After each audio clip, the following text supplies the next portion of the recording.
UFC Fight Night, Tybura versus Tuivasa this Saturday night, back from the UFC Apex. I mean, it's one of the UFC events of all time. It's Tuivasa and Tybura in the main event. A fight originally scheduled for UFC 298 in Anaheim. It's gotten pushed back so they can put it in the Apex for this main event, which is fine. This card, I'll say it right off the jump, is not one of the better Apex cards they've put on, but I mean, next week's card is even worse. Rose Namajunas and Amanda Ribas in the main event. Now, I'm going to put this out here before I start this video. I am going back home for a week. It's spring break. So, this video, I'm recording it on Wednesday night. Wednesday before Tuivasa Tybura. So this video is going to be, if anything has changed with the card, my apologies. If there's a drastic change with the card, like say the main event pulls out, I'm going to make a separate video. I'll talk about it. But if one of the undercard fights is changed or falls out or something happens, I'll just put a comment down in the comment section down below, or I'll add it to the description who I think is going to win the fight. So just getting that out the way, that if the odds are different too. It's earlier than I usually record one of these videos. So, and I don't know what happened at UFC 299, so I'm not going to reference that Miami card at all. So hopefully good stuff happened on that card. I don't know. Okay. Let's get into it though. Tuivasa Tybura in the main event in the heavyweight division. It's interesting. Both those guys really need to win, I think, or they need a win. And you know, both those guys getting another main event spot. But we're gonna start things out first. Our first of our 13 fights here, and it will be in the bantamweight division. We have got Chad Anheliger taking on the UFC debuting fighter here, and Charalampos Grigoriou in this fight. And for Cyprus's own Grigoriou, fighting at a Serra-Longo over there in upstate New York. He's coming off of a win on the Contender Series against Cameron Smotherman is a guy that you might have seen over in Fury. He's the former Fury FC bantamweight champion, he's still the Fury FC bantamweight champion. Got a shot in the Contender Series, and Grigoriou went in there and knocked him down and ended up winning the fight pretty handedly. Again, it only lasted a minute, and now they throw him right into the UFC octagon against one Chad Anheliger. And now I'm just going to keep it simple to start here. This is one of the easier fights that they could give Grigoriou to come into the UFC with. Let's just be honest. Chad Anheliger is 12-7. He's 1-2 in the UFC. What is his win in the UFC? It's Jesse Strader. Jesse Strader never won a fight in the UFC. He went 0-2. Now he's fighting outside of the UFC, right? Anheliger was able to win his first fight in the UFC. He dropped Strader twice in the span of about 13 minutes, ended up getting the finish late in the third round. Then he came back, fought Altang Ali at UFC 279, lost the fight by unanimous decision, and then in his last fight, lost a fight by submission to Jose Johnson, a fight where Anheliger was really, keen on trying to wrestle and grapple in that fight. Couldn't get the fight down, or did get the fight down, but couldn't really find all that much success down there. In the third round, fight is in the ground. Jose Johnson reverses positions and ended up getting the rear naked choke finish. Now, obviously, Anheliger is a pretty sizable dog in this fight. I think this line is going to move. What I have right now is -200 for Grigoriou. I think that's going to move a lot as we get closer to fight week. So again, this is recording on March the 6th. I think by the time this video goes up on Sunday, which is going to be date-wise the 10th, I think this line's going to be moved a lot more. Grigoriou should win this fight. He is predictably the favorite in this one. On Tapology, 83% going with Grigoriou, 17% going with Canada's own in Chad Anheliger. We're going with Grigoriou here, and we're going with him to win the fight by first round knockout. I think we're going to see somewhat of a replication from that fight that he had in the Contender Series against Smotherman.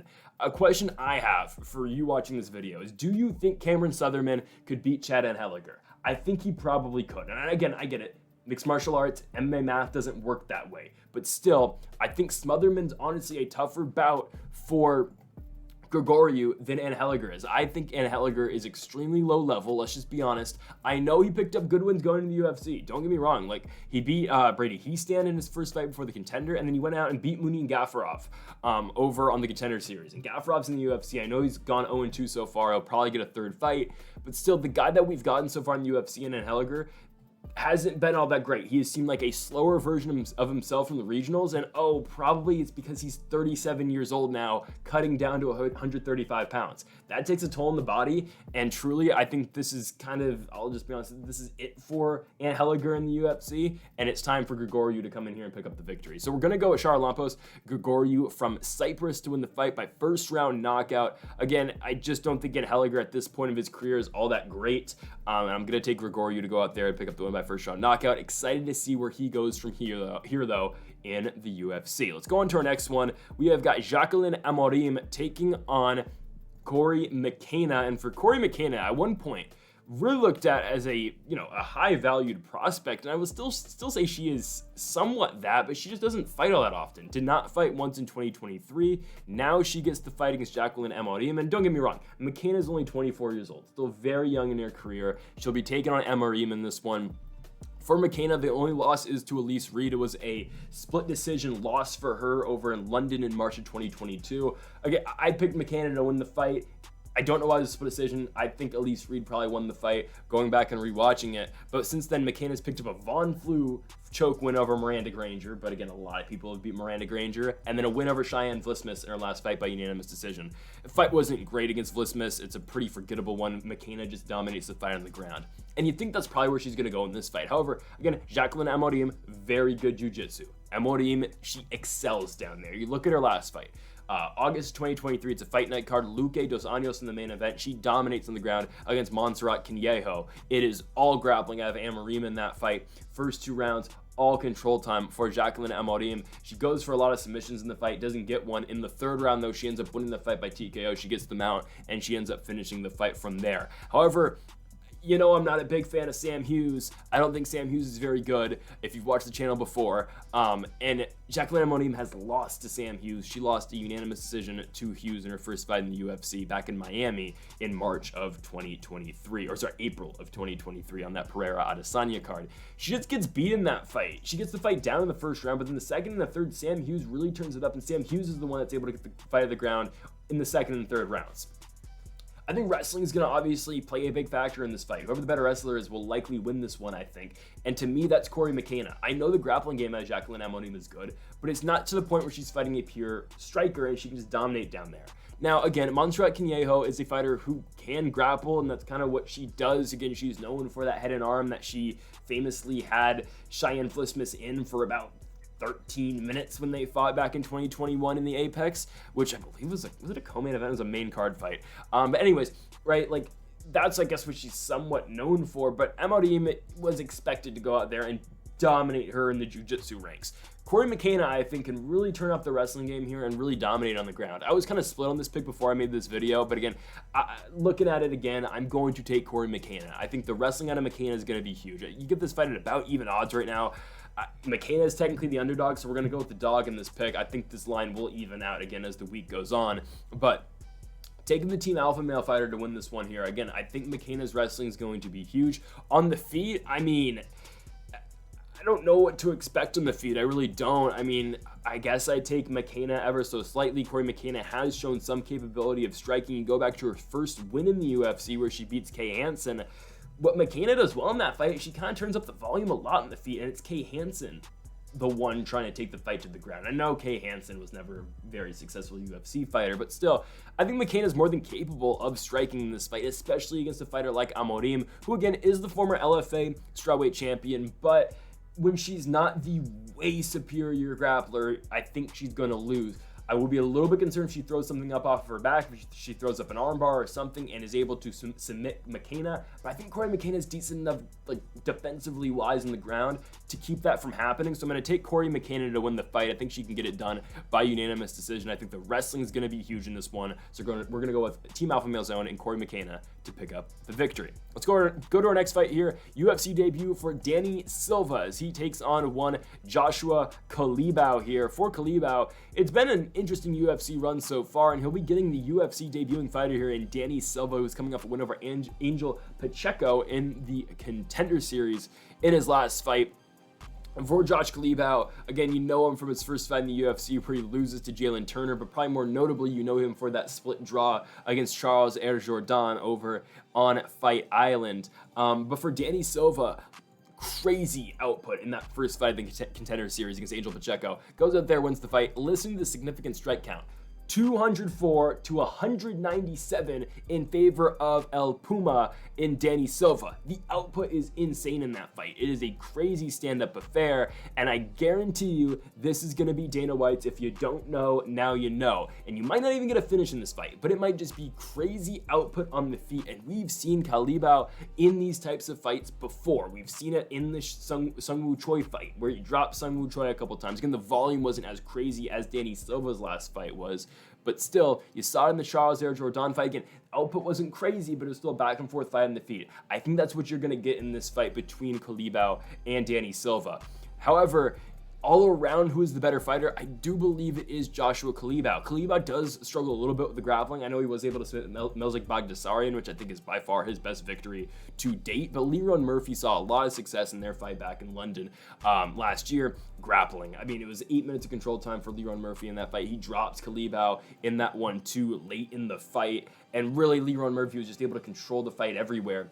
This is going to be different, though, because they're really, I think the threat of the takedown is basically gone for Culibao in this one. He's not going to have to worry about that. Danny Silva doesn't wrestle. He just doesn't really do that. I mean, this is a guy that's primarily just a striker. Again, he did take down Pacheco twice, but that's not his bread and butter. His bread and butter is to go out there and swing and try to grapple and knock you out. His last win before going to the UFC, a win over Alex Ortega, winning by a knockout in the first round. He does have a loss back in LFA in 2022, losing it by majority decision, but this will be a good fight. This is going to be a back and forth crazy boxing fight in the feet.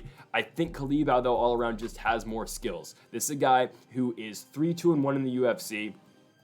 You've got, again, lost to Jalen Turner, fine. Lost to Leron Murphy, top 15 guys, both of them. A draw to Charles Jordan, who I think very highly of. I know Jordan has seen, again, a mixed bag of results. The loss to Sean Woodson isn't great, but still, Charles Jordan's always there for a fight. The wins for Culibao, Shaila Nordenbecka, Sung Woo Choi, Meerschaert Bagdasaryan, those are decent wins. I think Culibao is good enough to win this fight in the feet. Again, there is no threat of the submission or the takedown in this fight for Culibao. It is a pure striking fight. So I'm going to go with the Australian fighter in Joshua Culibao to go out here and win and beat Danny Silva in Silva's UFC debut. Again, odds somewhat close, -180 for the favorite in Culibao, +150 for the underdog in El Puma coming out of California in Danny Silva, as I drop my pencil that I hold. But yeah, I think Culibao is able to win this fight. Again, I think the striking is going to be huge for him in this one. I think it's going to be a great fight. I think you might even see Danny Silva win a round. I would not be surprised. But I think in the end, Culibao is all around better on the feet. Excited for this one, but going with Culibao to take it by unanimous decision. Let's go on to our next one. It's my guy, the Picasso of MMA, Ode Osbourne. You know I love me Ode Osbourne, but he's taking on a tough out here in Jafel Filho in this fight. And for Filho, this is a guy who comes in the UFC, first fight, he loses to Muhammad Mokaev. Muhammad Mokaev is already being looked at for a world championship opportunity. Do I think he gets it? I don't think he's going to, obviously. I think it will be Brandon Royval. Maybe by the time this video is up, that flyweight championship fight at UFC 301 has been announced. Let's pray that it's Kyoji Horiguchi. It's not going to be. It's probably going to be Royval, which I'm fine with. I think Royval deserves it. If they don't give it to Royval, to Steve Urseg. Just saying. Anyways, for Filho, his last fight, he beats Daniel Perez by arm triangle choke in the first round. I almost forgot that fight happened because Perez is a guy who, 0-1 in the UFC. It was kind of buried on a 15-fight card, and you just tend to forget some of those fights because it was the first one on that Aspinall and Tybura card. And oddly enough, Tybura is main eventing the next fight that Filho is on. This is a very good grappler, though. This is a guy who can really scrap with you on the ground. He does so. Watching that fight back, though, his last one, he does get dropped early, and that is something of somewhat concern. If Filho's not able to get the takedown, Ode Osbourne's going to make you pay. I know Ode's coming off a loss to Asu Ambayev in his last fight where he loses by rear naked choke. I don't know if Ambayev beat Vergara yet. I think we're all assuming he does at 299. If he does, I think that kind of it's going to help my point here a little bit for Ode. But I just think Ode, again, that's a tough guy to beat. His last win is Charles Johnson. Took it on short notice. He was able to go out there and win the fight by split decision in a razor-thin, close fight. He loses to Tyson Nam. I didn't love that. back over in San Diego in 2022. He gets just knocked out in the first round, and that's something that Ode is. Ode is a little bit chinny. However, he's not going to get knocked out by Filho here. If he loses this fight, Ode is going to be dominated on the ground. Again, this fight is dependent on if Ode Osbourne can keep the fight standing. I think Ode's got a very good chance of doing that. I know his last fight over in Nashville doesn't really help the case because he was beat on the ground and beat pretty handedly down there. But Ode, can wobble you and can put you down. He's got knockout wins in the UFC. Jerome Rivera, he's got a win over Zaruk Adeshev as well. It's really just dependent on if he can keep the fight standing, he's in a good spot. I know Filho, the way he got in the UFC was by knockout. The guy can strike, but I'm going to take Ode Osbourne in a striking fight against Filho. Now it's just dependent on, do you take Ode here as the underdog? I'm very tempted to. I'm very tempted to take the Picasso of MMA, and I'm going to do it. I'm going to pick my guy. I'm taking Ode Osbourne. We're taking Osbourne by unanimous decision. I think he's able to keep the fight on the feet, and if Ode's able to keep the fight on the feet, this one is danger for Jafel Filho in this fight. Again, he's a Nova Yao guy. I think, again, Filo's good on the ground. He is. And if he can get Ode down, it might be trouble. Because Ode has been submitted time in and time out in the UFC. He's been submitted, twice in the UFC still. Like, the guy gets into close fights. When he loses, he gets finished, right? He comes in the UFC, fights on Conor McGregor's undercard, or the main card of the pay-per-view, gets submitted by Brian Kelleher. He knocks out Jerome Rivera. He gets knocked out by Manel Kape. He beats CJ Vergara, unanimous decision. He knocks out Zaruk Adeshev. He gets knocked out by Tyson Nam. Really fun, close fight where he beats Charles Johnson, and then Ambayev submits him. I'm still going to take Ode, though, to win the fight by decision. I think it's a good fight. I think it's a very close fight, but I'm taking the Picasso of MMA, Ode Osbourne. And again, Ode is one of my favorite, one of the guys I do like a lot on the roster, so keep that, hold out the grain of salt. I really do like Ode a lot, and I usually take Ode. The only time I haven't taken Ode in the UFC has been his fight against Manel Kape, and in fact, when he fought Kelleher the first time. But I'm going to go with the Picasso of MMA. I'm going to go with Ode Osbourne.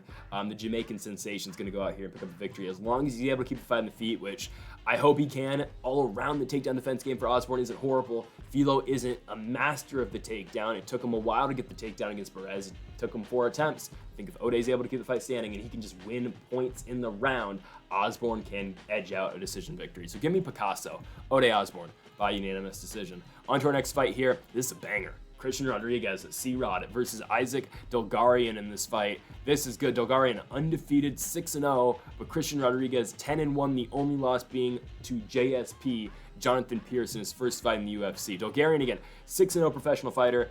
Guy's coming off a big win over Francis Marshall where he completely pitches a shutout. Fight is not competitive. Goes out there, just dominates from pillar to post, gets the takedown early in the round, and just dominates with his work on the ground. Dulgarian is a favorite in this fight, which really surprises me. It truly does. Because Christian Rodriguez, with the exception of that Jonathan Pierce fight, has been very dominant in the UFC. Like, he's coming off a win over Cameron Simon. We're going to see Simon next week, and Cameron Simon's a very good fighter. Christian Rodriguez was able to go out there and beat him by unanimous decision. Like, seriously, do you think Dulgarian can take him down? I don't know. Not a lot of guys are able to take C-Rod down. Christian Rodriguez is a very good defensive wrestler. Like, I know Josh Williams is taking him down, Raul Rosas is taking him down, but that's on a lot of attempts, right? Raul Rosas shot 16 in that fight and only got 3 against Christian Rodriguez, and Christian Rodriguez kind of just wore him out and ended up winning the fight on the ground. That's why I think it's going to be a somewhat tough fight for Dulgarian here. I think, again, this guy's a favorite against Rodriguez. I don't see it. Christian Rodriguez is a pretty good fighter. Now, gotta make weight, though. He's missed his last 2 fights. This one is at 145, so it's up a weight class. That is something to note. It's going to be, he's not going to have the weight advantage against some of these guys because the fight against Cameron Simon, he weighed in 5 over. He weighed in at 140 for a 135-pound fight. Not acceptable. So now he's going up to 145 pounds. That's probably where, you see the slight increase in odds for Dulgarian, and that makes Isaac Dulgarian the favorite, which I understand.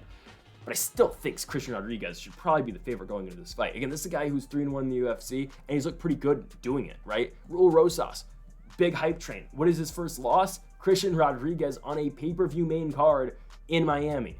Then he comes back and they say, okay, you beat Raul Rosas, go to the Apex. Go fight Cameron Simon, another big hyped guy. He's Dricus du Plessis' guy over in South Africa. And what does Christian Rodriguez do? He beats him by decision. It's a somewhat close fight, but I think every round went to Rodriguez in that one, and I believe I picked Cameron Simon to win that fight. Yeah, I picked Cameron Simon, and I was like, all right, well, Christian Rodriguez is legit, and I know he's legit, and I know Cameron Simon's legit too. I think he's gonna beat Talbot when he fights him next week, and we'll get to that fight when we get to it next week. So stay tuned to the channel for that one. But yeah, I'm taking Christian Rodriguez. I don't think Dulgarian's able to do all that work on the ground. I really don't think so. And on the feet, I don't mind Christian Rodriguez at all. I really don't. Again, I saw him go in there and strike pretty well against Cameron Simon. And don't underrate the grappling game of Christian Rodriguez either. Again, that was where Raul Rosas was supposed to have somewhat of an advantage in against Christian Rodriguez. And Christian Rodriguez went in there and shut him down and had a lot of success wrestling in his own right. So give me C-Rod in this one. I don't think Dulgarian's able to take him down. I don't think Dulgarian's able to, get off those big ground shots that he throws with the ground and pound, obviously, once he does take the fight down. And I'm going to take another underdog here. We're taking Christian Rodriguez. I don't usually pick that many underdogs, but early in the week, man, some of these lines are different and they're not adjusted yet before people get to them, and this is where you get the value. Christian Rodriguez, I think as an underdog, is really good here. I'm going to take Christian Rodriguez to take it by unanimous decision, but we're still looking for that first finish on the card. Will we get it here? It's a women's fight, but actually, you might get it here. Josiane Nunes taking on Chelsea Chandler. So something to note, this one is taking place at 135 pounds. We have seen Josiane Nunes a lot at 145 pounds. This one is at 130. Now, if I can recall, I might be mistaken here, and I might completely be mixing this up, but hasn't Nunes been scheduled for a 135-pound fight before, and she actually fought at 45? Actually, no, I think that was because Zara Farron missed weight. I'm trying to think of it now. I think that was why, and the fight just got canceled. Because it's supposed to be at 35. Zara Farron was supposed to fight Josiane Nunes a while ago, and Farron missed weight, so I don't think Nunes ever fought that. But then, did she fight Malecki at 35? She did. Okay, she fought Bia Malecki at 135. And that was a weird fight because Josiane Nunes is short. She's 5'2", and Bia Malecki is the tallest fighter, I believe, in the 135-pound division. She's 5. Okay, actually, maybe she's not. Well, she's 5'9". I thought she looked taller than 5'9". Let's just be honest. Does Bia Malecki fight anymore? I don't think. I don't know. Maybe she does. Anyways, she doesn't fight in the UFC, so who knows? But Josiane Nunes is a very hard puncher. She hits hard. And now her last fight against Zara Farron eventually happened. She beat her by decision. I thought she was going to get a knockout. It didn't happen. But Josiane Nunes is back, and she's back against Chelsea Chandler. So, something interesting. Josiane Nunes is ranked at bantamweight. I looked at the UFC website, as I do, and I believe she's ranked 11, and it surprised me, because I don't look at the rankings all that often. I just don't. Outside the top 5, they don't matter. Outside the top 5 of the weight class, seriously, rankings do not matter. Chiasson says it all the time. He pretends like the rankings don't exist, and let's be honest, they really don't matter that much. But when you look at it, 135 is so weak for the UFC to the point where Melissa Dixon's ranked. You might think to yourself, who? Yeah, I mean, no disrespect, seriously, no disrespect at all. But she's coming off a win over Irina Alekseeva, and Alekseeva should be nowhere close to the rankings. That's how weak the UFC's women's bantamweight division is. Well, the champion's Raquel Pennington, so that kind of shows you something right there. Raquel Pennington's the world champion. Mayra Bueno Silva just fought in a world championship fight. If Juliana Pena can at least establish some sort of relevancy back to the weight class, I think. A potential title fight between Juliana Pena and Miesha Tate would probably bring a little bit of relevancy back, maybe. But seriously, Miesha Tate's probably a fight away too. I know Kayla Harrison's coming. I think Kayla Harrison's in for one against Holly Holm. I'm not saying she's gonna lose. I'm not saying Kayla's gonna lose to Holly Holm. I think it's a difficult fight. I think it is. It reminds me of Megan Anderson coming into the UFC, and everyone thought she was gonna steamroll Holly Holm. I don't know. If Kayla Harrison can't take Holly Holm down, she's in trouble. If she lost to Larissa Pacheco, she might lose to Holly Holm. I'm just saying. And then what? Holly Holm, Miesha Tate's in #1 contenders fight. Let's run it back, right? Seriously, that's how the bantamweight division might go. It might be Raquel Pennington versus Juliana Pena. It should be. There's no other fight for the world championship. I'd say put it on 302, right? 303. Raquel Pennington wants to take time off. Put it on 304 or whatever. I don't know. Put it in the sphere. I don't know, right? And then if Holly Holm can beat Kayla Harrison, she fights Miesha Tate. The winner of Holly Holm and Kayla Harrison should fight Miesha Tate. Because Miesha Tate needs to make she should go for one more run for the belt, and that's kind of the pathway to that. I couldn't care all that much to watch Mayra Bueno Silva fight again. Ketlin Vieira, I'm just coming off a win over Pandy Kianzad, who's on this card, so maybe Ketlin Vieira, actually, who owns a win over both Holly Holm and Miesha Tate, should probably be in the title contention picture. But, guys, let's be honest, do you really want to watch Ketlin Vieira fight for a world championship? I'm really not dying for it, I'll be honest with you. But anyways, let's get back to this fight. Josiane Nunes versus Chelsea Chandler. So it surprised me. Chelsea Chandler, this is the point I was going to get to before I closed out UFC rankings on my computer. Chelsea Chandler is actually ranked 14. Nunes is 13. Norma Dumont's ranked, and she doesn't fight at 35. She fights 45 a lot. Josiane Nunes fights 45 a lot. When's the last time Josiane Nunes fought 135 pounds in the UFC? August of 2021. Yep, August of 2021. That's a long time ago. That's a very long time ago. And now she's still ranked. She's coming back down to 35. I mean, they're trying to squash the 45-pound weight class. I want to ask you a question, too. When's the last time Chelsea Chandler's won a fight at 135 pounds in the UFC? She hasn't. She hasn't won a fight at 135 pounds in the UFC. That's how ridiculous it is. When's the last time she won a fight at 135 pounds in her career? Invicta in 2019. 2019. You know how long ago that is? Tom Brady was still a member of the New England Patriots back then. It's been that long. It's been a long time. I mean, like, that's the last time she won a fight at 135 pounds. She's been fighting at 45 ever since. I remember when they got her and they had her fought Stoliarenko, she was their next fighter at 135 pounds or 145 pounds of that, dying weight class they had. They had her fight Stoliarenko at 40, and then she fought Norma Dumont and lost the fight where she ran away from Norma Dumont mid-fight. I mean, I'm taking too much time on this one Josiane Nunes Chelsea Chandler fight, but I'm just kind of showing you how ridiculous the UFC's bantamweight division is. I mean, the featherweight division is dead, obviously, but hell, look at the 35-pound division. It's even more dead. What are we doing?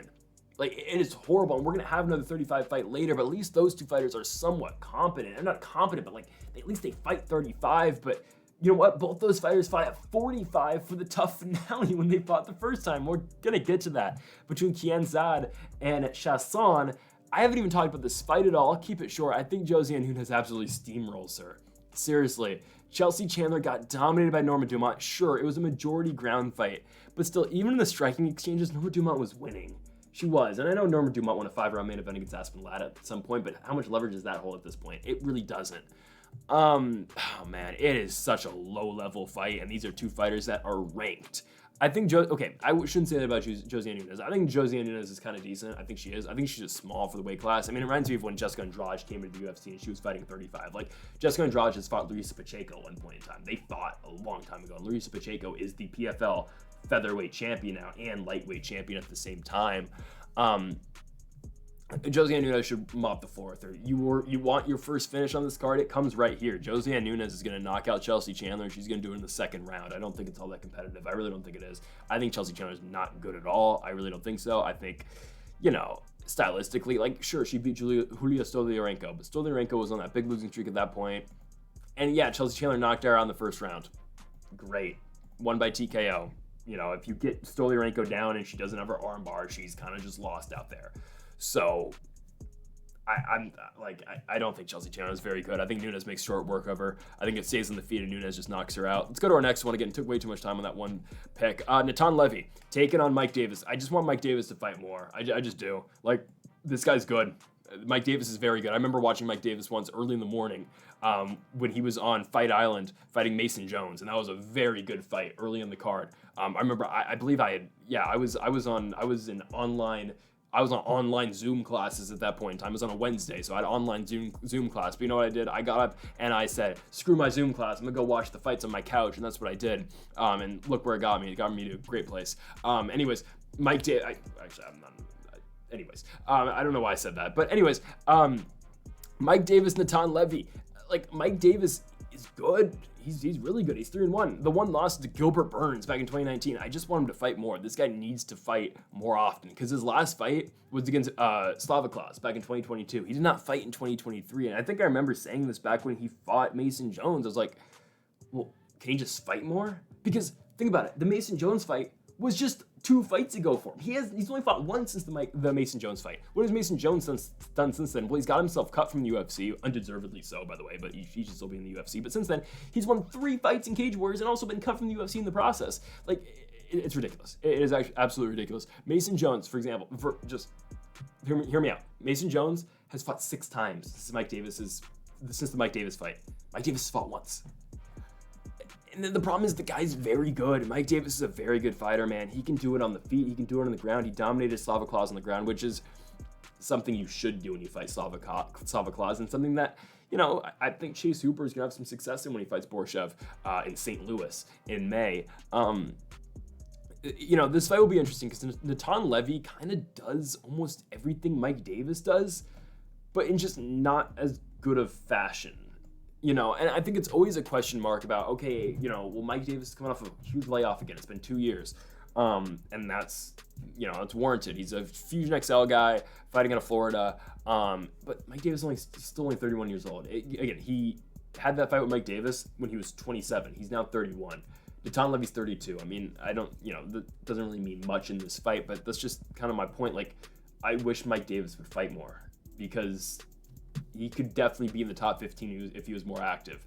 He's fighting Natan Levy again. Natan Levy is a karate guy who can also wrestle, and he's done that effectively in his last couple fights. Like, don't look now, Natan Levy's on a 2-fight winning streak, and he's 2-1 in the UFC, right? Lost to Hoffa Garcia, whatever, it's a tough fight. Couldn't really get going against Garcia. He beats Mike Breeden, but Mike Breeden wasn't the greatest, and he beats Genaro Valdez in his last fight. Well, Valdez, you know, hasn't been great. He's 0-3 in the UFC. So, like, on paper, this is kind of a mismatch for Mike Davis to win. And again, as I said earlier, Mike Davis does basically everything that Natan Levy does, but I think just better. Like, obviously, like, pure karate, he doesn't have it like Natan Levy, but just his all-around striking game is way better. He's way better than the Israeli fighter here. Mike Davis's boxing is good. I think he's got a reach advantage in this fight as well. He should. Okay, it's actually not that big of a reach advantage, but still, he's going to be the taller fighter. He should have a little bit of length on Levy in this fight, and he should just be able to dictate where this goes throughout its entirety.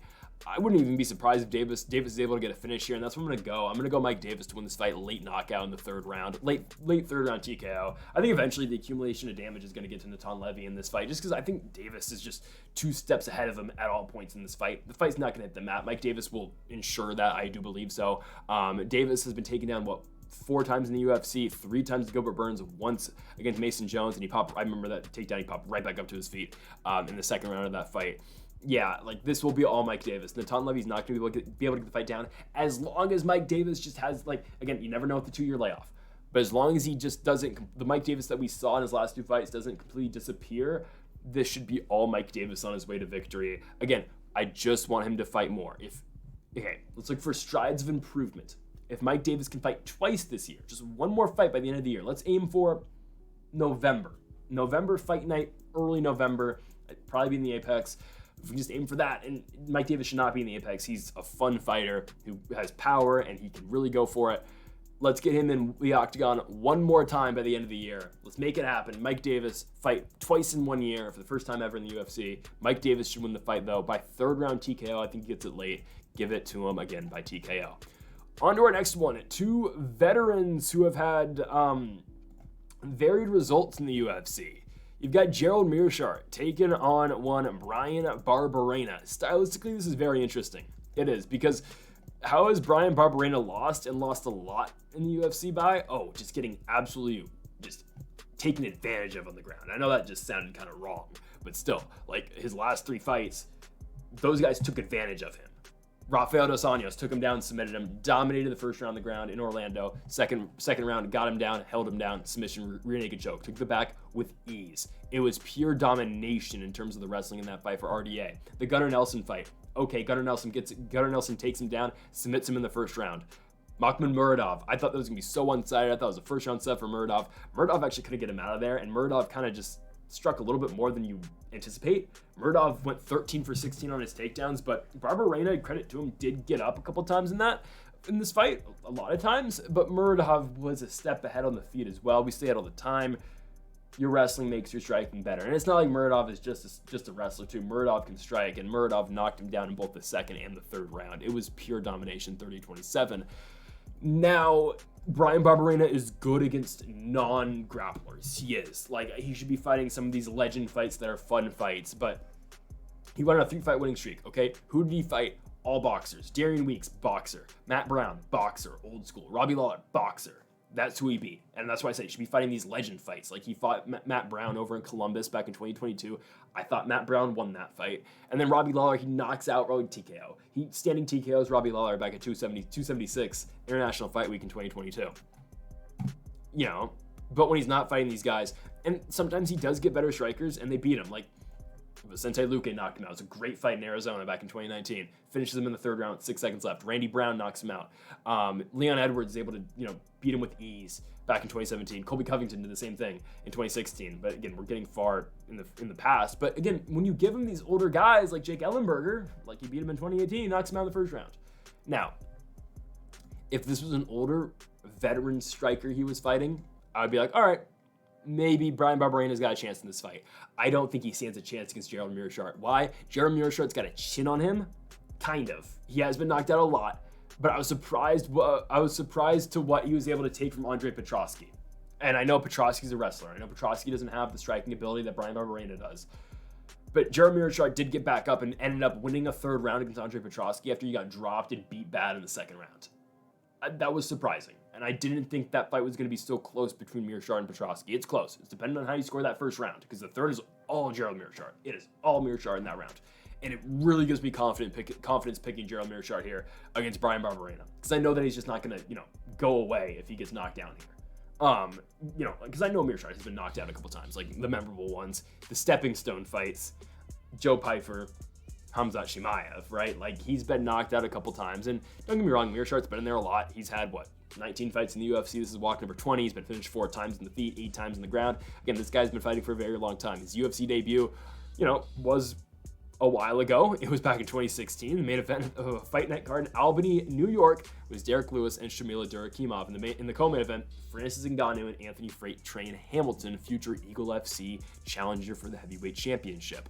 But this fight stylistically favors Gerald Meerschaert so much. It favors GM3 to the highest degree. It truly does, because of what he's capable of in the grappling department. And that's where you're going to see Meerschaert really excel. Yeah, if Barberena is able to keep him standing, okay, Barberena will probably win. However, Barberena does not stuff the takedown all that well. He really doesn't. And this should be all GM3 in this fight. I don't think it lasts very long. Gerald Meerschaert, first round submission. It's a quick finish for him. It really is. I don't know when the last time Meerschaert got a first round submission. It was against Bartosz Fabinski back in 2021. Bartosz Fabinski was a fighter in the UFC. But yeah, Meerschaert should have his way here.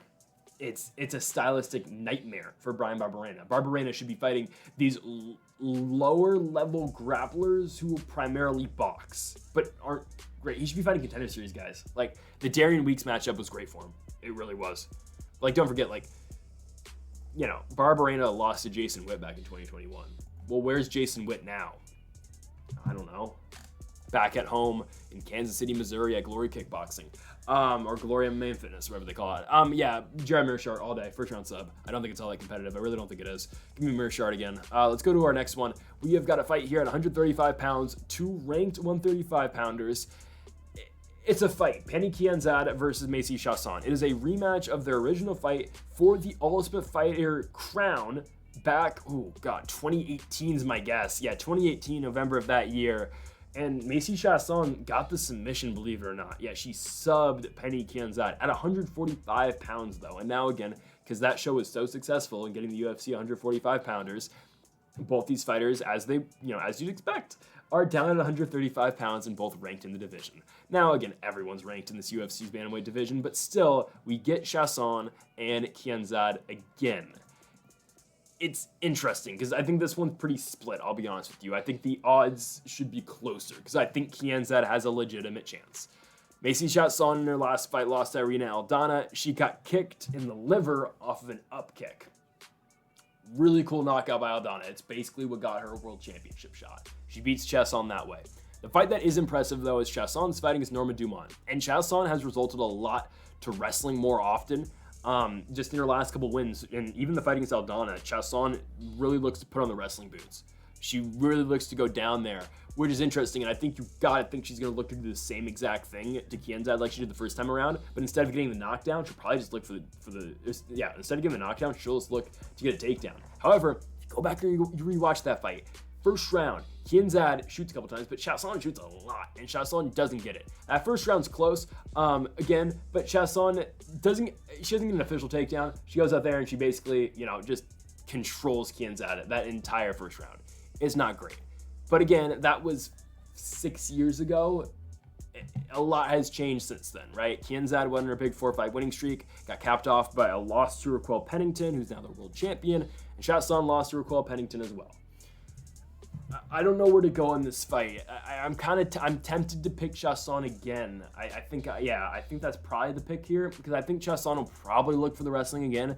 I think it'll probably work. Like, Kelvin Vieira saw a lot of success wrestling Penny Kianzad, and Kianzad really didn't have any answers, right? She got a straight striking fight with a very old Lena Landsberg, and she was able to win, right? She was able to dominate that fight. Landsberg was 41 or 40 at the time. The loss to Raquel Pennington, but just honestly, like, Kianzad has wins in the UFC. They're just not all that impressive. And I know a lot of fighters don't have impressive wins at 135 pounds because there just aren't any impressive fighters. But I do put a lot of weight on the Chiasson win over Norma Dumont. Norma Dumont has beat a lot of fighters. She's beat a lot of fighters. I know it's 145 pounds, but still, Dumont's beat a lot of fighters once they've gone up to 45. And Chiasson won that fight pretty convincingly. I don't understand how that was a split decision. It was over in Phoenix, Arizona, back in, 2021, 2022, right? It's pretty convincing. It's a good win for Chiasson, it really is. If she's able just to wrestle here and get Kianzad down, she should win. I don't think it's gonna be the most impressive win, but it's probably gonna be a Macy Chiasson unanimous decision. It's just, again, look at the Kianzad wins. Old Lena Landsberg, old Alexis Davis, Sijara Eubanks never been the greatest, and then Betch Correia on her last fight in the UFC. Oh, she fought Carol Hosa after that, but still, right? Like, second to last fight for Betch Correia, and then 2019 Jessica Rose Clark. They're not the best wins. Chiasson, I'm not gonna lie, doesn't have the greatest wins either. Norma Dumont, and then an old Marion Renault, Shanna Young, a loss to Lena Landsberg. I'm not saying Chiasson has the most incredible resume either. I don't think it's great either. But it's the UFC's bantamweight division. From what I can tell, I think Chiasson is going to win the rematch. I think it's going to be kind of similar to what she did the first time around. I just don't think she's going to get the sub this time. I think Kianzad's gotten better defensively, grappling-wise, but I think Chiasson still is the overall better wrestler. I'm going to take Chiasson to win the fight by decision. I've been impressed kind of with what I've seen recently. Even, before she got liver kicked by Aldana, she was doing a lot of work on the ground. That fight was 1-1 going into the third. So yeah, give me Chiasson to take it by unanimous decision. Let's go on to our next one now. A fight that's, for me, just got announced. I'm sure there's going to be odds by the time this video comes out, but right now on Wednesday there are no odds. Thiago Moises, originally supposed to take on Brad Riddell in a co-main event. Instead, he will draw Mitch Ramirez on short notice. Ramirez coming off a loss in the Contender Series to Carlos Prates by second round knockout. Prates obviously now 1-0 in the UFC with a victory over Trevin Giles. Since that loss in the Contender Series for Mitch Ramirez, he came out there and he beat Ariane Tavares by first round knockout back at LFA 173. It's a quick finish for him, gets him basically right back in the UFC, or with a UFC opportunity, and it gets him a tough out in Thiago Moises, a really tough out. On short notice, this is a tough guy to prep for. I truly think he is. Because don't forget how good Moises is on the ground. He's coming off loss to Benoit Saint-Denis. Again, I don't know what happened between Benoit Saint-Denis and Dustin Poirier. I think Poirier is going to beat him. If Poirier can extend the fight, I think Poirier beats him. I don't know what happens yet. We'll see on Saturday, right? You're watching this video, you just saw it last night, right? Because this video is coming out on Sunday. But Thiago Moises, this feels a little one-sided. Thiago Moises kind of melts these guys in these spots. Guys who really aren't necessarily on his level as a whole as a fighter and just as a pure grappler, right? Chris Giagos was able just to take him down, take it back, submit him by rear naked choke.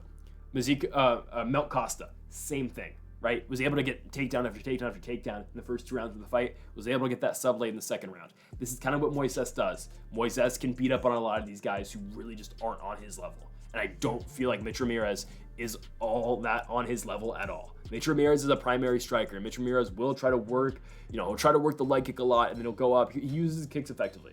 I'll give him that. He uses kicks very effectively. But I feel like it's just a very tough fight for him because I don't think Moises is going to really give him that opportunity all that much in the striking realm, because I think Moises is going to go straight for the ground, and he'll go straight down there and he'll try to submit him. And I think the pick for this is Thiago Moises by first round submission. We're talking about Mitch Ramirez, like he's a guy, he's a prospect coming into his first fight in the UFC. He is. Well, Thiago Moises is 3 years younger than him. And Thiago Moises has been in the UFC for a while. He's already had a main event. Thiago Moises is in fight number 12 here, and he's already been in a UFC main event. It was a loss to Islam Makhachev. I know he's got a loss to Joel Alvarez, but Joel Alvarez is pretty solid in his own right. This is all Thiago Moises here. This is somewhat of a mismatch to me. I think it is. And the way more competitive fight, obviously, would have been Moises versus Riddell, but Riddell had to pull out, which is unfortunate. I believe he got hurt, right? I think he got hurt. I don't know. But Thiago Moises should be able to dominate this fight. He really should be able to. Ramirez is no match for him on the ground. Thiago Moises, first round submission. I could expect these odds to be like minus 400 to minus 500 for Thiago Moises. Okay, on to what was supposed to be our co-main event, but I think the co-main event is going to be, I don't know about order yet, but I think the co-main event is going to be Brian Battle, and Loosa, which I think is a good fight. But we're going to talk about this one first. I don't think this is that great of a fight. Kennedy Nzechukwu, Ovince St. Preux. What is Ovince St. Preux fighting in the year of our Lord 2024? What are we doing, guys? What are we doing? Now, OSP's coming off a first-round knockout loss to Felipe Lins. We'll see if Felipe Lins beats Ian Cutelaba. I picked Felipe Lins. I was not confident at all in that pick. I don't know what's going to happen. We'll see if Felipe Lins even gets to the octagon, because the guy doesn't fight often. He pulls out a lot, right? But that kind of shows you where OSP's at in this point of his career. Once title challenger, once fought John Jones, interim championship, but still. Just got dropped and knocked out really quickly by Felipe Lins. If OSP cannot win this fight, he's done in the UFC. It will be on to bare knuckle where he can have his rematch against Ben Rothwell, right? He's 40 years old, former University of Tennessee football player over there with the Volunteers. He's from Knoxville. He's a Tennessee guy in OSP. But man, I don't like this fight for him at all. And Nzechukwu, I just feel like it's going to break him on the feet, man. And Nzechukwu's huge for the weight class. OSP is huge for the weight class too, don't get me wrong. It's a guy that fought heavyweight at one point in the UFC, fought Ben Rothwell over in Jacksonville early in the pandemic. A fight that I picked Rothwell in. A lot of people thought OSP was going to win that fight. I was like, all right, come on, Rothwell is going to dominate. Didn't dominate, but still won the fight. But we get Nzechukwu and OSP here. Guys, this one, actually, okay, this one is going to last a little bit longer than you think, because Nzechukwu takes forever to get going. This is a guy he's very slow in the first round, and that's what I was concerned about when he fought Dustin Jacoby. It was like, all right, this guy's good. He's going to get, I thought he was going to eventually break Jacoby if the fight kept going. Well, the problem is the way you beat Kennedy Nzechukwu is you blitz him early, because he takes a while to get going. If that guy gets in the second round, he's trouble, because again, he gets going and he really starts throwing, he gets his stuff together. He really starts throwing with flow. The losses he's had, though, other than the Paul Craig fight, which is first fight in the UFC, I'm not going to count it. Other than that, Da Un Jung first round knockout, a very close fight against Nikolai Negumereanu, which was close, but I think he lost, and then a Dustin Jacoby first round knockout. That's how you beat this guy. How does he win, though? He breaks you. Carl Roberson broke him, eventually finished him by TKO in the third round. Ian Cutelaba broke him in a UFC main event, beat him in the second round. Devin Clark, what did he do? Beat him by guillotine in the second round. It takes Nzechukwu a little bit to get going. So that's why the African Savage is going to win this fight by second round knockout. I don't think OSP's got a chance. If OSP is going to win, though, OSP is going to win by first round knockout. And this is what if he's going to go out, he is a month away from being 41 years old. If he's going to go out with a blaze of glory, OSP should go out there just what Korean Zombie did in that last round against Max Holloway. OSP should do that against Nzechukwu. Not because I don't think he has a chance, because I don't think he does have a chance if this fight keeps on going. But seriously, that is a way that OSP can realistically and stylistically win. If he charges Nzechukwu, he could just get countered into oblivion, which could happen. But if you make Nzechukwu force the action in the first round, see what happens. Because Nzechukwu doesn't get first round finishes. Last time he did was in the Contender Series back in 2018, 2017. He doesn't do that. Nzechukwu, again, is a guy that does have power. He hits hard, but he takes a little bit to get going in there. He needs to get hit a little bit to get going. So that's, again, OSP, veteran of the sport, sees it. OSP might have a chance to knock him out early. I doubt it, though. Last time OSP's knocked anybody out was Alonzo Menefield back in 2020. Caught Alonzo with counter left, is what it is, and they gave him Jamal Hill, and he lost. Missed weight at 205 for that fight. It's always, you always got to note the Von Flue choke or the St. Preux, the Von Preux choke. does have it in his back pocket. Nzechukwu is a pretty decent defensive wrestler, though I don't think OSP is going to be able to drag this fight down. I'm taking Kennedy Nzechukwu by second round knockout. Again, I think just eventually he's going to get to OSP. I think OSP should press the action. I think he should just see what happens in the first, and if Nzechukwu does counter him and knock him out, so be it. But that's really just not how Kennedy fights, so I think OSP should try it. If not, again, it's probably not going to happen. Nzechukwu, if it does happen, will weather the storm, and Nzechukwu will probably win the fight by second round TKO or second round knockout. So give me the African Savage, Kennedy Nzechukwu by second round knockout. And on it to our co-main event of the evening, we have got Pooh Bear, Bryan Battle, taking on Loosa in a very good fight. A fight that I am excited for because Loosa, man, looked so good in his last fight. Loosa against Rhys McKee. Now, what is Rhys McKee in 2024? I mean, what was he ever? I mean, Rhys McKee's a guy fighting in Cage Warriors. Really good fighter over in Cage Warriors. Has had some trouble in the UFC, to say the least. He's fighting in Atlantic City, I do believe, in that card in a couple weeks now. But Loosa looked really good in that fight. Loosa, man, the commentators were all over him in that fight. Who were the commentators? It was Bisping, right? Yeah, it was Bisping and especially Felder. Like, they were very impressed by Loosa, and for good reason. Loosa looked very good in that fight. He did. Early in the fight, he looked very good. Loosa going into that third round, though, was still good, but Rhys McKee really started to take over in that third round. And that's where Rhys McKee saw a lot of success. Rhys McKee was almost able to get Loosa out of there early in the third round. First round, though, was all Loosa. He's mixing up with his wrestling. He's looking dominant in the striking game. And I was like, damn, like this is really good at Loosa. Like, why have I not seen this before? It's because he tires very quickly after that. Third round, Loosa's dead to rights tired. So that's kind of why he didn't just go for it. He did go for it, but that's why you don't see that all the time at Loosa, right? Loosa's 2-1 in the UFC. He's got a win over AJ Fletcher as well. Went the full 15 in Utah, high elevation. Does do well in that third round because he is able to get Fletcher down and just kind of control him down there. The loss to Munir Lazez, short notice, not really worried about it back in 2022. Loosa is an all-around good fighter. I would be a little bit concerned about how he fights Bryan Battle, though, because Bryan Battle is going to be there for the full 15. Bryan Battle is an all-around very good fighter. This guy's 5-1 in the UFC. The only loss to is to Hanat Fakhretdinov, who nobody wants to fight that guy, right? I know he's coming off a majority draw to Elysios Lesky dos Santos, but still, Fakhretdinov's good, right? So he did show some weaknesses in his last fight. Don't get me wrong, he did in Brazil, but still, it was fighting on enemy territory. We'll see what we get at Hanat next. I wouldn't be surprised if we see the Lesky dos Santos fight again. Wouldn't be against it. I really wouldn't be. But Bryan Battle, man, this guy is good. I didn't think he was going to be this product coming off the Ultimate Fighter. I really didn't think he was going to be. I still thought Petroski was probably the best guy out of that show, even though, again, Battle beat Petroski, and I thought Petroski was a little bit overrated, sure. I was still like, all right, all-around UFC career, I think Petroski might have a slightly better run. No, I mean, Petroski's been good, don't get me wrong, he has been. He is coming off a loss to Michel Pereira, but still, Bryan Battle, man, 5-1 in the UFC, win over Gilbert Urbina, beat Straight Sean Gore, knocks out Takashi Sato in 44 seconds with a head kick, loses to Fakhretdinov, he knocks out Gabe Green in the first round in 14 seconds, and submits AJ Fletcher in the next one, second round submission, in September of last year, right, on the Fiziev Gamrot card. Bryan Battle is good. This guy is very solid. I think he's going to outpace Loosa in this fight. And I know Loosa tried to do that in his last fight. Bryan Battle's not going to get tired in there. That guy's got cardio. He can go. Like, Bryan Battle can work you in there. But on the feet, I think this one is very close. On the ground, I think it's very close, too. This is a very evenly matched fight. I think this is, like, seriously, this is really good matchmaking by the UFC. I will give it to him. This is great matchmaking. Because both these guys are, I feel like they're very evenly matched. I think they are. I think they both do what both of them do very well.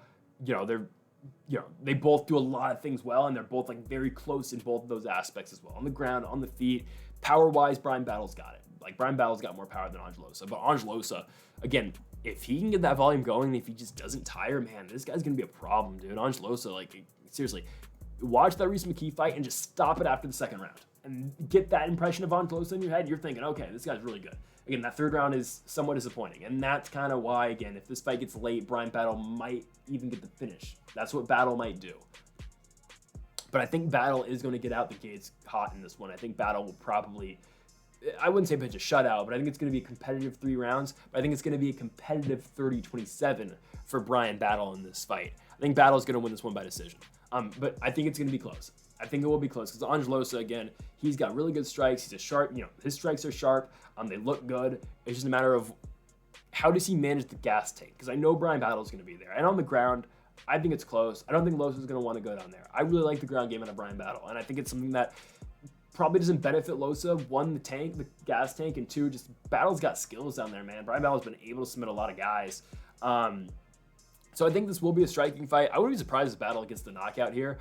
We really haven't seen Losa's chin tested against a great power puncher just yet. Sure, Jack Della, he went full 15 against Jack Della Maddalena on the Contender Series. Again, that's another guy I'm waiting for. Did Jack Della Maddalena beat Gilbert Burns or not? I don't know. But in this one, I'm going with Brian Battle to beat Angelosa by unanimous decision. And now we are on to our main event of the evening. Almost even odds, slight favorite right now for Bam Bam Tuivasa against Marcin Tybura. I mean, again, it is a main event. Two top 10-ish heavyweights. I don't know exactly where Tybura is ranked in the weight class. Let's see. Obviously, the champion's John Jones. This is 9 versus 10 in the weight class. So, winner of this fight, I think, is likely staring down a fight with Sergey Spivak next. I think that's probably what's next. If Tuivasa wins, it's a fight that they can probably put on a main card of a somewhat weaker pay-per-view.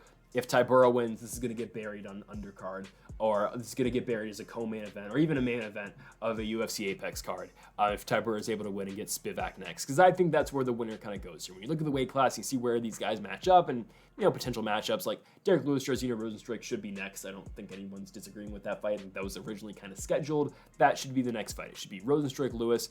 And we look at the rest of the weight class, man. Almeida, if he loses, if Almeida loses the blades, which I don't know yet, are they really giving Almeida the winner of this fight? I highly doubt it because it's one-way traffic, right? The winner of this fight should be fighting Sergey Spivak. And now, if you're Tai Tuivasa, tough stylistic matchup. It is because, Sergey Spivak goes in there and just wrestles guys. And, we've seen that fight before. It happened back a long time ago in 2019, right? But it has happened, and Spivak was able to submit Tuivasa in the second round. But again, heavyweight kind of just has the same top guys in the top. Just have the same top guys in the top 11. Everyone. So here, I'll just name the top 12 if you include the champion. But really, the contenders in the weight class. These guys are just going to be around for a while because they can beat these lower level guys. Aspinall, Gane, Pavlovich, Miocic, Blades, Volkov, Almeida, Gap, Spivak, Tuivasa, Tybura, Lewis, Rozenstruik. Those are the guys who are going to be in the weight class for a while, and that's why we see, a lot. It feels like we've already seen Jairzinho Rozenstruik and Derek Lewis, but we haven't, right? Just because all these guys fight, like Alexander Volkov has fought everybody. Seriously. Think about it. Volkov has fought Aspinall. He's fought Gane. Has not fought Pavlovich next. I think that's probably next. It's got to be next. It's the only other fight that makes sense. So I would expect Pavlovich and Volkov being booked next. I'd hope in a main event of a fight night. They won't go to Russia, even though they should go to Russia for that fight because it's 2 Russians in the main event. But it's fine. They'll throw it in Portland, Oregon or something. But that should be next for Volkov. Almeida, again, has not fought Volkov yet, but I doubt that's going to happen. But Volkov has not fought Spivak. He's fought Tuivasa. He's fought Tybura. He's fought Lewis. He's fought Rozenstruik. He's fought Romanov, who's also 13. Volkov has fought all of these guys. It's ridiculous. Because it's the same kind of top guys, and they're all just around the top of the weight class at all times. When you look at a fight between Marcin Tybura and Tai Tuivasa, this fight is going to center around if Marcin Tybura can take Tai Tuivasa down. If he can't take Tai Tuivasa down, he's getting knocked out in the first round. But what Tybura has to do, Tybura has to push him back up against the fence, and he's going to have to try to just lay on him and then work around and pound on the ground. If he can get Tuivasa down, going to be trouble. It can be. But is Tybura going to do that? I don't think so. Tybura hasn't shot with the greatest accuracy, but with his takedowns. Tybura is a much improved striker. Don't get me wrong. The fight that stands out for me is the Ben Rothwell fight. I didn't think Marcin Tybura would be able to go out there and outstrike Ben Rothwell for 15 minutes back in 2020, but he did. He beats Greg Hardy after that. He gets him down, mismatch. Takes down Walt Harrison's next fight, mismatch down there after he got beat up on the feet. But again, it changes once you get him down. Loses to Volkov, beats Romanov, beats Blagoy Ivanov, loses to Tom Aspinall as expected. We'll see. Again, Tybura has been kind of used as a punching bag sometimes in these fights. But again, there is no punching bag in a Tai Tuivasa fight. If Tuivasa hits you, it's done, right? If he connects, it is over. But again, Ty's on a 3-5 losing streak. Tuivasa's lost 3 in a row. You look at his fights, man. Volkov, Sergey, Gan. But those are really good fighters. Volkov is so underrated. Volkov was able to dominate on the feet. You know Tuivasa's always got a chance with one punch, but Volkov was able to really just outnumber him in that fight. And then he was able to get him down in that second round and got him with the arm triangle. Again, that should be the game plan for Tybura in this fight. But I just don't know if Tybura is able to get that takedown. It's not like Tuivasa is the greatest defensive wrestler. It's just that Tybura doesn't shoot with the best accuracy. If he is able to get the takedown, I think he's able to win. Like, I think that's how close this fight is, and it reflects in the odds, obviously. But what do I think is more likely to happen? I think a Tuivasa first-round knockout is more likely to happen. I've seen Tybura fight these higher-level heavyweights and just lose by knockout. I've seen it with Aspinall. Volkov was able to be in by decision. I saw it with, it wasn't a knockout, but I saw when Fabricio Verdum, that was Tybura's step up back in 2017. Verdum beat him in a 5-round main event, right? Like, Tybura has fought high-level guys. The thing is, every time Tybura fights a high-level guy, he loses. Verdum lost. Derek Lewis lost. Volkov lost. Aspinall lost. He will beat these lower-level guys. I'm not calling Blagoy entirely lower level, but at this point in Blagoy's career, sure, right? Blagoy, Romanov, Harris, Hardy, Rothwell, Grecian, Spivak in 2020. I think Spivak, Tybura is actually a very different fight now, which I think is kind of interesting. Right, so we'll see if that Tybura wins is probably next, because I think this winner of this fight will be getting Sergey Spivak next. But I don't think he's able to beat Tuivasa in this fight. I don't think he's able to get him down. I think that's the trouble that Marcin's going to find himself in. And I think Tuivasa is just going to punch his head in on the feet, and Tuivasa is going to get the knockout. He's going to do the shoey with nobody in the crowd because it's in the Apex, which is ridiculous and it's absurd.